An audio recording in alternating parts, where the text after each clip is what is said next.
नमस्कार, आप देख रहे हैं नेक्स्ट स्पिरिचुअल। मैं हूं आपके साथ प्रीति। महाभारत एक ऐसा महाकाव्य है जिनमें कथाओं का विशाल संग्रह है। ये एक ऐसा ग्रंथ है जिससे मनुष्य को उसके हर प्रश्न का उत्तर मिल सकता है। महाभारत की कथाएं पूरी दुनिया में प्रचलित है। न केवल हिंदुस्तानी बल्कि विदेशी लोग भी इससे बेहद प्रभाव होते हैं। इसके इतिहास का बखूबी पता लगाया जा सकता है।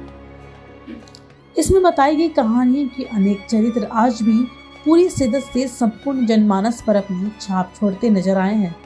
उन्हीं पात्रों में से एक है पांडव कुल के अंतिम सम्राट जन्मेजय से जुड़ी एक कथा, जिन्होंने एक बार पृथ्वी से सांपों का अस्तित्व मिटाने के लिए सर्पमेध यज्ञ किया, जिसमें पृथ्वी पर उपस्थित लवी सभी सांप समाप्त हो गए।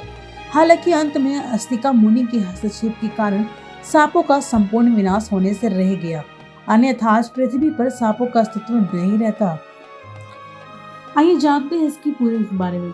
महाभारत युद्ध के बाद कुछ सालों तक पांडवों ने हस्तिनापुर पर राज किया, लेकिन जब वो राजपुर छोड़कर हिमालय जाने लगे तो राज्य का जिम्मा अभिमन्यु के पुत्र परीक्षित को दे दिया। परीक्षित ने पांडवों की परंपरा को आगे बढ़ाया, लेकिन यहाँ पर विधाता कोई और खेल खेल रहा था। एक दिन मन उदास होने पर परीक्षित शिकार के लिए गए। शिकार खेलते खेलते वो ऋषि साम्यक के आश्रम के समीप से गुजरे।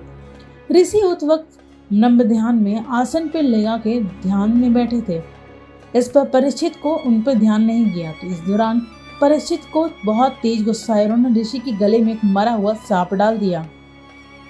जब ऋषि का ध्यान हटा तो उन्हें भी बहुत गुस्सा आया। उन्होंने राजा परीक्षित को सांप दे दिया कि तुम्हारी मौत सांप काटने से ही होगी।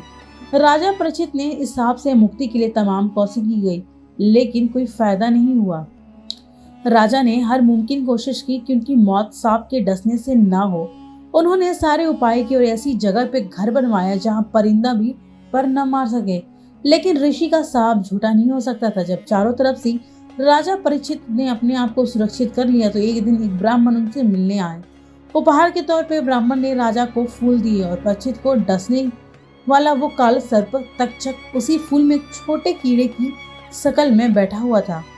तक्षक सांपों का राजा था। मौका मिलते ही उसने सर्प रूप का धारण कर लिया और राजा परीक्षित को डस लिया, जिसके बाद उसकी मौत हो गई।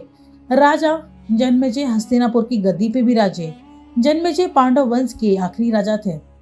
जन्मेजय को जब अपने पिता की मौत का वजह पता चला तो धरती से सभी सांपों की सर्वनाश करने का प्रण ले लिया और इस प्रण को पूरा करने के लिए उसने सर्पमेध यज्ञ का आयोजन किया।